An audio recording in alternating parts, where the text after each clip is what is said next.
आज Doubtnut app download करें। Doubtnut पर अपने सभी गणित, रसायन विज्ञान, भौतिक विज्ञान और जीव विज्ञान के डाउट्स का करो सफाया। बस प्रश्न की फोटो खींचो, एक ही प्रश्न को क्रॉप करो और तुरंत वीडियो सोल्यूशन पाओ। अभी डाउनलोड करें। नमस्कार दोस्तों, प्रश्न है समसूत्री विभाजन में केंद्रिका गायब हो जाती है। तो दोस्तों हमसे पूछा गया है कि समसूत्री विभाजन में केंद्रिका कब गायब हो जाती है। तो दोस्तों हमें यहाँ पर निम्नलिखित 4 विकल्प दिए गए हैं, जिसमें पहला दिया गया है मध्यावस्था में, दूसरा है पूर्वावस्था में, तीसरा है पश्चावस्था में और चौथा और आखिरी विकल्प है अंत्यावस्था में।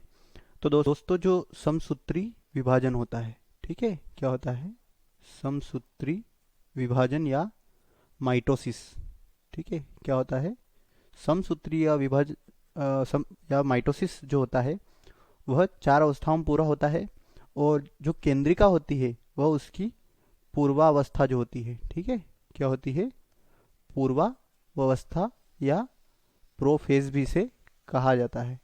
उसमें क्या हो जाती है, जो गुणसूत्र होते हैं, ठीक है, क्या होते हैं गुणसूत्र, वह क्या होने लगते हैं संघनित होने लगते हैं, ठीक है, यानी कि कंडेंस होने लगते हैं।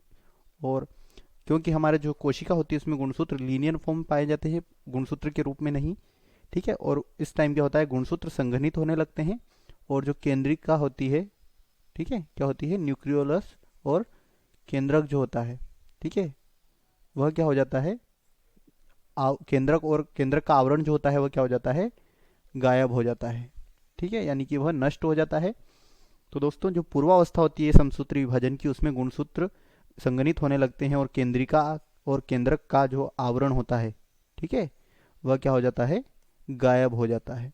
ठीक, तो दोस्तों अगर हम पहले विकल्प की बात करें यानी कि मध्यावस्था में, तो दोस्तों मध्यावस्था में क्या होता है कि जो गुणसूत्र होते हैं, ठीक है, समजात गुणसूत्र होते हैं, ठीक है, समजात गुणसूत्र वह कहाँ पर आ जाते हैं इक्वेटर पर आ जाते हैं, यानी कि मध्य में आकर उपस्थित हो जाते हैं, ठीक है, समजात गुणसूत्र मध्य में आ जाते हैं।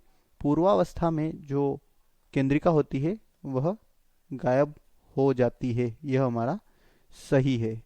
ठीक, तीसरा दिया गया है पश्चावस्था में। तो दोस्तों जो मध्यावस्था होती है उसके बाद क्या आती है पश्चावस्था होती है और यह तीसरे नंबर की अवस्था है। इसमें क्या होता है कि जो समजात गुणसूत्र होते हैं, ठीक है, क्या होते हैं जो समजात गुणसूत्र होते हैं वह क्या होने लगते हैं अलग अलग होने लगते हैं, ठीक है, क्या होने लगते हैं अलग होने लगते हैं और अलग अलग यानी कि दोनों अलग अलग ध्रुवों पर चले जाते हैं, ठीक है, कहाँ पर चले जाते हैं दोनों अलग अलग ध्रुव पर जाकर क्या होने लगते हैं व्यवस्थित होने लगते हैं। और चौथा दिया गया है अंत्यावस्था। तो दोस्तों यह जो है यह समसूत्री विभाजन की सबसे अंतिम अवस्था है, ठीक है, क्या है अंतिम अवस्था है और इस समय दो जो विभाजनशील कोशिका होती है उसमें 2 पुत्री कोशिकाएं क्या होने लगती हैं बनने लगती है, परंतु उनका कोशिका द्रव्य का विभाजन नहीं होता है, इसलिए वह पूरी तरह से अलग नहीं होती है, परंतु यह जो होती है यह दो पुत्री कोशिकाएं होती है उसमें परिवर्तित होने के लिए पूरी तरह क्या होती है तैयार होती हैं।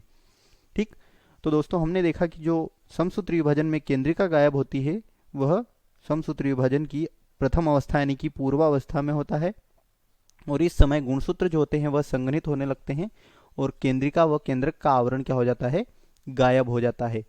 इस आधार पर हमारा जो दूसरा विकल्प है हमारे प्रश्न का सही उत्तर है। आशा करता हूं दोस्तों आपको यह उत्तर समझ में आया होगा। धन्यवाद। कक्षा 6 से 12वीं से लेकर नीट, IIT, JEE वो एडवांस के लेवल तक 1 करोड़ से ज्यादा छात्रों का भरोसा। आज ही डाउनलोड करें डाउटनेट ऐप या व्हाट्सएप करें अपने सारे डाउट्स 8400 400 400 पर।